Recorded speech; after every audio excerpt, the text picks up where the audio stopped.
This little tale that I want to tell you now has little to do with life in general.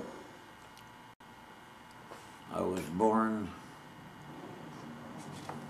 April 18th, 1922, between my father, Fern Marie Beamer Hibberd, and we lived a short period of time in Nebraska, after which, when I was approximately 8 weeks old, as I understand it, the family decided to move to Oregon. Leaving my father working on construction on the new state capitol building in Lincoln, Nebraska. When father came out to Portland, I don't know. But we lived in a little house on Dekum Street, D-E-K-U-M Street, in Portland. They moved me to Visalia, and that story in itself is interesting in that here I am, 12 years old, living with a doctor and friend in Bellingham. They allowed me to catch a freighter, an old lumber freighter, from Bellingham to San Francisco. And here's dear old Dad, 12 years old, traveling a lumber freighter to Bellingham, and when we got close there, they regaled me with the stories of my going to be able to see the Golden Gate folded across the harbor. When we got down there, here was a young man tremendously excited to see the Golden Gate. We got down there, and I was greatly disappointed in that the gates were down being polished, and so I didn't get to see them up hanging on the gate posts of the harbor. Subsequent to that, I lived with them through the year, and my mother contracted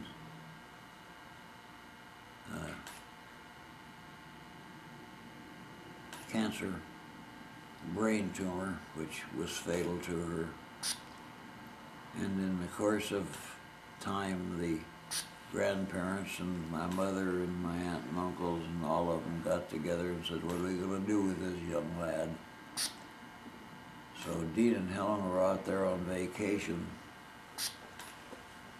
and they reluctantly, I expect, took me in as a foster child at age 13. That story between then and the time I graduated from high school is just the rumblings of a unhappy youth, really. And I went along with it as naturally a kid would in those days. And during the time that I went on, I wanted to go to college. My Uncle Dean thought it would be a good idea, but I could go to college, but he thought I should go to Portland University, never stopping really to think that we were living in Bellingham, and Portland University was in town, and that meant that I had to ride a streetcar from Oregon City to Portland University and back again. That was 2 bits each, plus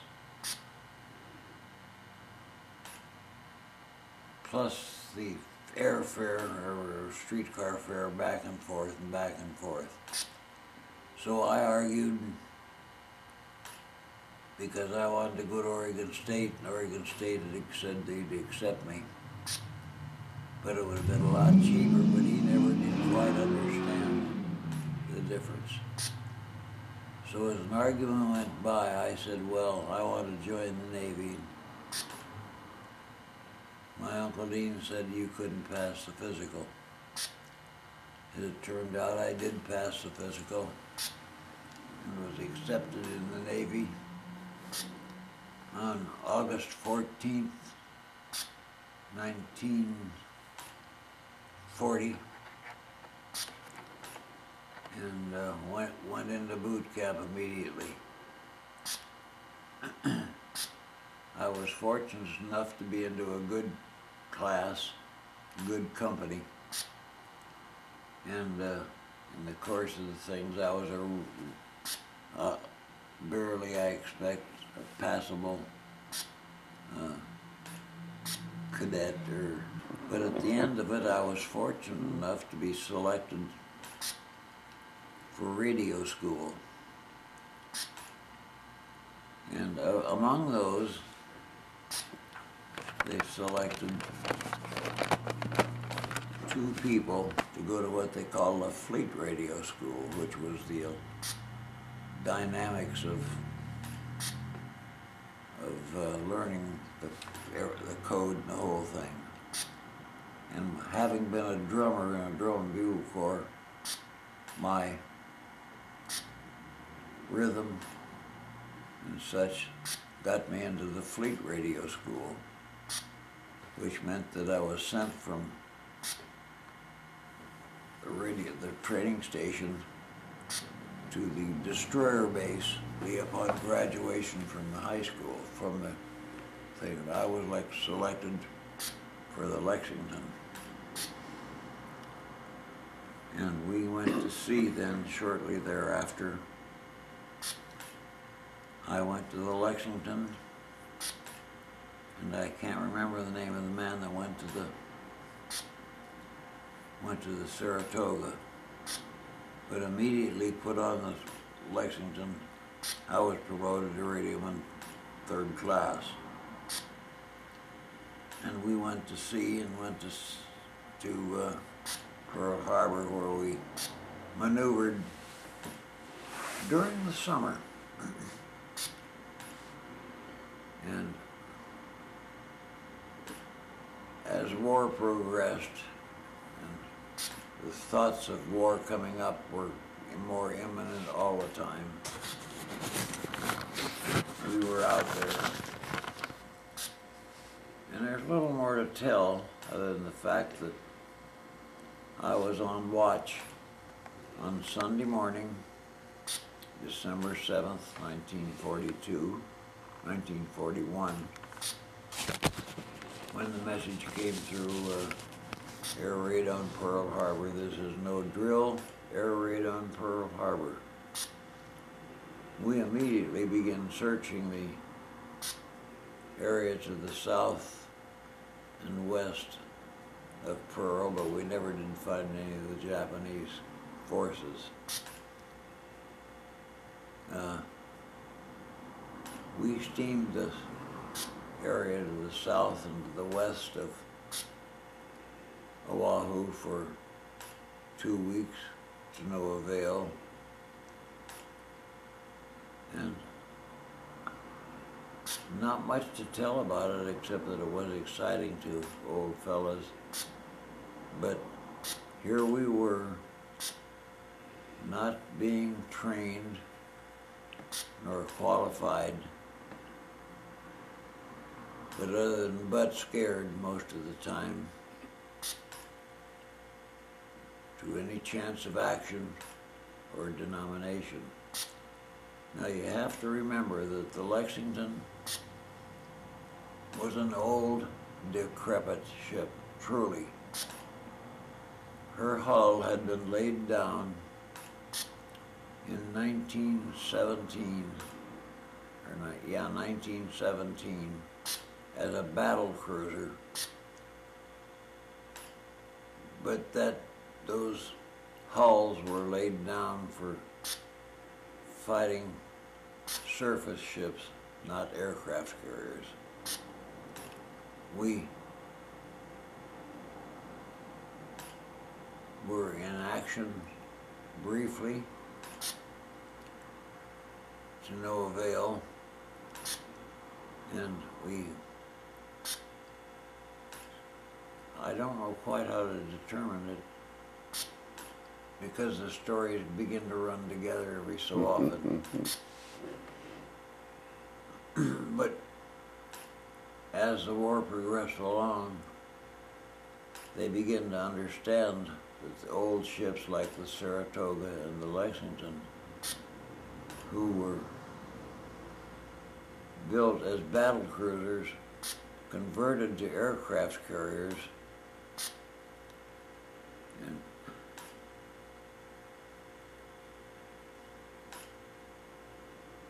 but not qualified to be one. So here we are with ships.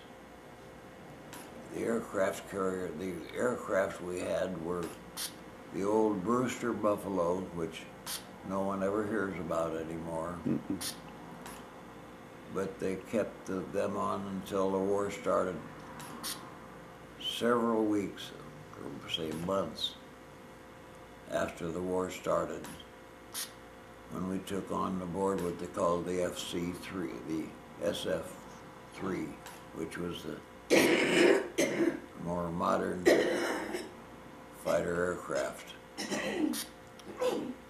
From that point, we stumbled into various actions one way or another. They decided that we needed to have a more aggressive attitude in the Pacific. So they took the Saratoga, the Lexington, and the Yorktown, and the Enterprise to try to create some action in the Southwest Pacific, which included attacks on Salomo and Lae, which were in the New Guineas. And we did have some fairly decent actions attacking the Japanese land forces there as they were trying to come down to attack Australia. Luckily, we intercepted, to my knowledge, we intercepted Japanese forces heading towards Australia. And the few things that we did eliminated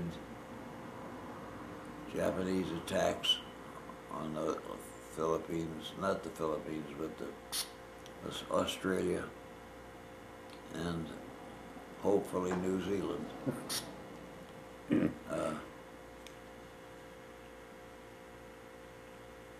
There's little more to that.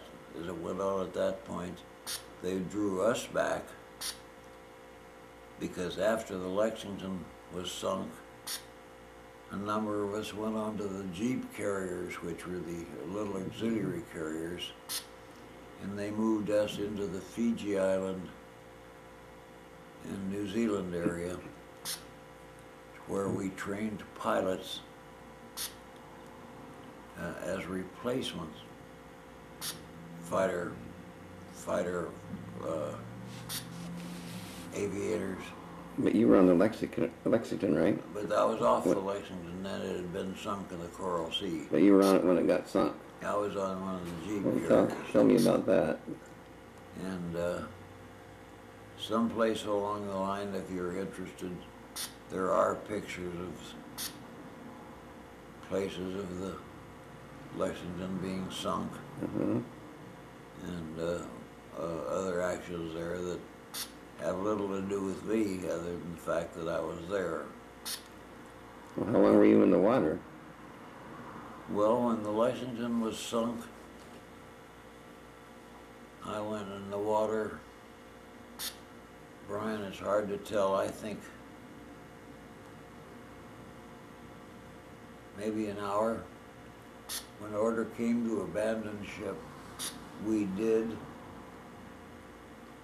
And I swam away from the ship for quite a bit of time, and then turned around and looked, and the Lexington was still as close to me as it had been. and I realized that the wind was blowing down towards me. So I took off my shoes and my dungarees and swam away from the ship towards a destroyer, which turned out to be I think the WW2, which was a destroyer. As it turned out, the 214 had one of my classmates was on board, and when I went on board, they outfitted me with dungarees and a shirt and such, so that I did have clothing, and one of my classmates picked me out of the water. Oh. I made several trips back to the Lexington, picking up pilots that had gone into the water and other sailors. And we came back, and I was aboard her for about 3 days. And then they transferred those of us that were still a part of the kind of the cadre to the Portland. They transferred us from the destroyers to the cruiser Portland, transferring us from one to another from at night sometimes. Sometimes we'd be 15 feet from the water, and sometimes we would be 6 feet from the water as we were cruising at sea, getting us transferred. And we finally came aboard. I was aboard the Portland, and they transferred us shortly thereafter, pulled into a little place called Funafuti. Now, Funafuti was a little harbor in the Tonga Islands, where they gathered us together, and we spent 12 days in Tonga, where we began to touch base and get acquainted again, you know, as people would to other people in the cruise and such. Interesting. It was interesting, and we came back from that. I was among the group that was transferred to the, oh gosh, what was the name of that ship? It was a marine transport that loaded us aboard those two big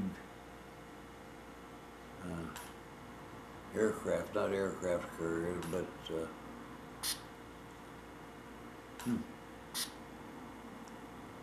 anyhow, it makes no difference. We went back to San Diego, where they took a group of us and began to separate us from one way to another. I was promoted on the spot to Railman second class, and was one of several that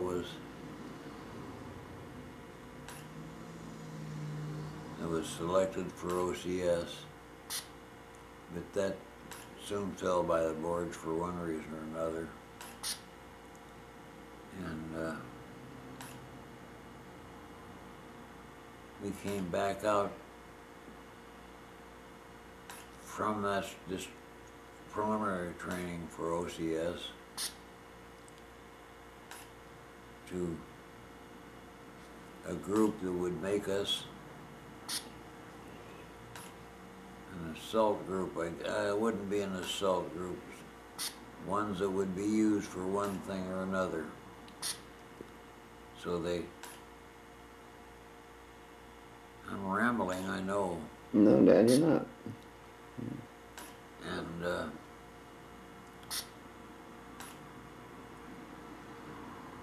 we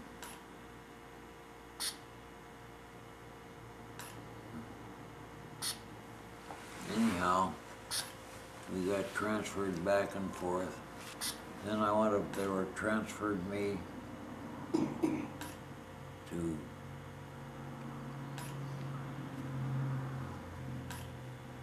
Puget Sound Naval Yard, where they separated us again, and I was a little group that went with that. And we headed south as a part of a crew of a seaplane tender called the Hamlin. Again, not knowing what was going to happen to us. We went along and gathered